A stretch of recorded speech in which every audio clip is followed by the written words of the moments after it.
The sun was just beginning to set over Dallas, painting the sky with streaks of orange and purple as John Whitaker's black Mercedes rolled quietly into the long driveway of his estate. The mansion, a grand symbol of his hard-earned wealth, stood tall and imposing against the fading light. John had spent decades building his fortune in real estate development, and though he had everything money could buy, cars, art, and a house large enough to echo, he often felt an ache in his chest when he thought about how little time he truly spent at home. On this particular evening, however, he was determined to surprise his twin daughters, Emily and Claire. He hadn't told anyone he was returning from his trip 2 days early, not even his house staff. The thought of walking in unannounced made him smile. He pictured the girls shrieking with joy, running into his arms, begging to show him their school projects or newest toys. As he parked and stepped out of the car, he noticed how quiet the house seemed. Usually, when he returned, there was the sound of cartoons blaring from the TV or the faint sound of video games echoing through the grand hall. Tonight, though, it was different. He wheeled his suitcase just inside the front door, closed it gently, and paused. From somewhere beyond the mansion, carried on the breeze, he heard soft laughter. His heart stirred. It wasn't the polite, controlled laughter of adults at a dinner party. It was the pure, bubbling giggles of children who had forgotten the world.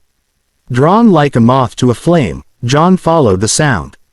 He moved quietly down the hallway, past the grand staircase, and out through the sliding glass doors that opened onto the backyard. The sight that met his eyes froze him in place. There, beneath the massive oak tree that had stood on the property for generations, sat his twin daughters, not in their expensive dresses, not with their tablets or headphones, but barefoot, with dirt-stained fingers. They were crouched on an old blanket spread out across the grass, listening intently to Maria, the maid. She sat cross-legged, her hands gently guiding the girls as they pressed small seeds into little clay pots lined in a row. Maria wasn't a woman of wealth. She was an immigrant who had come to America seeking a better life for her son back home. She was quiet, humble, and often moved silently through the house with a dust rag or broom. John had always appreciated her reliability, but he had never once stopped to wonder what wisdom she carried in her heart. Now, he couldn't look away. Maria's voice floated softly on the evening air as she told the girls a story. "When I was your age," she said, her accent wrapping warmly around each word, "we didn't have toys or tablets. We had tin cans. My mama would poke holes in the bottoms and give us a few beans to plant. We watched them grow every day, watering them with what little we had. We were so proud when the first green shoots appeared. It taught us patience, niñas, and it taught us to be thankful for every little blessing." Emily leaned in, her big blue eyes wide. "So you grew your own food?" Maria nodded. "See, we grew beans, tomatoes, even a little corn sometimes. It wasn't much, but it was ours. And when you grow something with your own hands, you love it more. You understand how much work and care goes into everything you eat." Claire wrinkled her nose in thought. "But Daddy always just buys food from the store. Why do we need to plant things if we can buy them?" John felt the question stab at him, but Maria's reply was gentle. "Because, little one, money can buy food, but it cannot buy the lesson of waiting, of caring for something small until it grows big and strong. Plants are like people. They need love, attention, and patience. Just like you do." The twins sat silently for a moment, processing her words in the way only children could. Then Emily picked up a small packet of seeds and carefully sprinkled some into her pot. "I want mine to grow strong, like me," she declared proudly. Claire copied her, nodding. "Me too. And we'll take care of them every day." Their laughter returned as Maria showed them how to gently pat the soil down, her hands guiding theirs. John's throat tightened as he watched. In that moment, he realized something startling. His daughters had never once looked so captivated when he'd given them expensive gifts. The dolls, the video games, the designer clothes, all of it had brought short-lived smiles. But here they were, barefoot in the dirt, glowing with joy at the thought of watching tiny seeds become something more. John's mind raced. He had built his fortune on deals and deadlines, on risk-taking and ambition. He had believed that success meant giving his daughters everything he never had growing up. But standing there in the shadows, he saw the truth. What they needed most wasn't luxury, it was grounding. It was values. It was the kind of wisdom money could never buy. Maria leaned back on her hands, smiling softly as the girls patted down their pots. She began humming a lullaby, one John didn't recognize. The twins swayed gently to the tune, their eyes shining with the kind of peace John hadn't seen in them for years. And he, the millionaire father who could move mountains with a phone call, stood powerless and humbled, realizing that the maid, the woman he had barely noticed beyond her duties, was giving his daughters something he himself had failed to: roots. He stayed hidden a little longer, not wanting to disturb the sacredness of the moment. He wanted to burn the image into his memory forever, his daughters laughing freely under the oak tree, learning patience and humility from the most unlikely teacher. For the first time in years, John felt tears sting his eyes. Not tears of sadness, but of awakening. He had come home unannounced, expecting to surprise his children.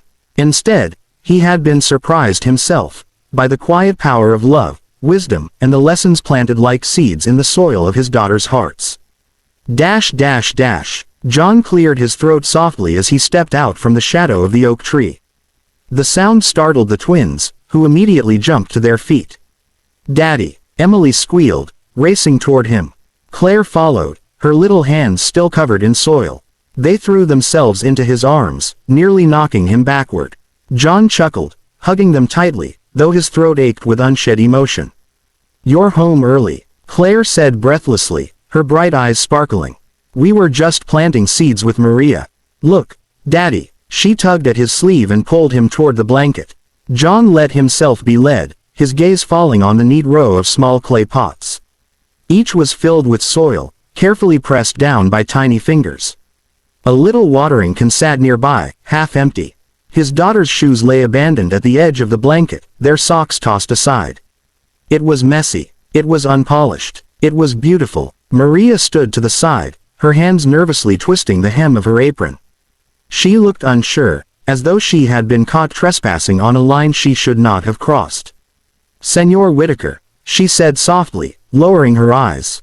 I am sorry. I thought it would be good for the niñas to learn something simple. I did not mean." John held up his hand, silencing her gently. He turned back to the girls, kneeling down so he was eye level with them. "So," he asked, "what have you two been learning tonight?" Emily grinned proudly, scooping a little dirt from her fingers. "We planted beans. Maria says if we water them and take care of them every day, they'll grow tall and strong," Claire added, puffing out her chest. "Just like us." John's eyes flicked to Maria. She swallowed hard, clearly unsure if he approved. He reached down, cupped both of his daughter's small, dirt-stained hands, and smiled. "That," he said, his voice cracking slightly, "is one of the most important lessons you will ever learn." The twins looked at each other, then back at him, curious. "More important than school?" Emily asked. "More important than toys," Claire chimed in. John took a deep breath, his heart pounding. He thought about all the times he had brought home expensive dolls, the latest gadgets, even a pony once, things meant to buy smiles. The joy had never lasted. But this glow on their faces was different. More important than all of that, he admitted. Because what Maria is teaching you isn't just about seeds. It's about life, patience, gratitude, care. He looked up at Maria again, his eyes full of something she hadn't seen before: respect. "And I am deeply grateful to her for teaching you what I never thought to." Maria blinked, her lips parting in surprise. "Senor, I only wished to share something from my childhood. I didn't mean." "You meant exactly what you should," John interrupted gently. "And I thank you for it." Emily tugged on his sleeve again. "Daddy, Maria says if we don't water the plants, they'll die. Is that true?" "Yes, sweetheart," John replied, nodding slowly. "Just like people. If we don't give love and time to the people we care about, something inside them fades." His words hung heavy in the air, meant as much for himself as for his daughters. Claire frowned thoughtfully. "So, if we water our beans every day, they'll live. And if we give people love every day, they'll be happy." John felt his throat tighten. Out of the mouths of babes came the simplest truths. He pulled both girls into his arms again, holding them close. "That's exactly right." For the first time in years, John sat down with them on the blanket.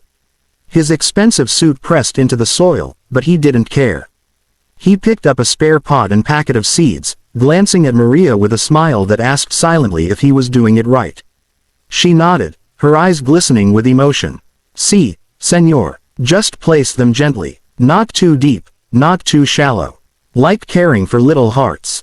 Together, under the fading light of the sunset, John and his daughters pressed seeds into the soil. They laughed when he accidentally spilled too much water from the can, soaking his trouser leg. Emily giggled until she fell over. Claire leaned against him, humming the lullaby Maria had sung earlier.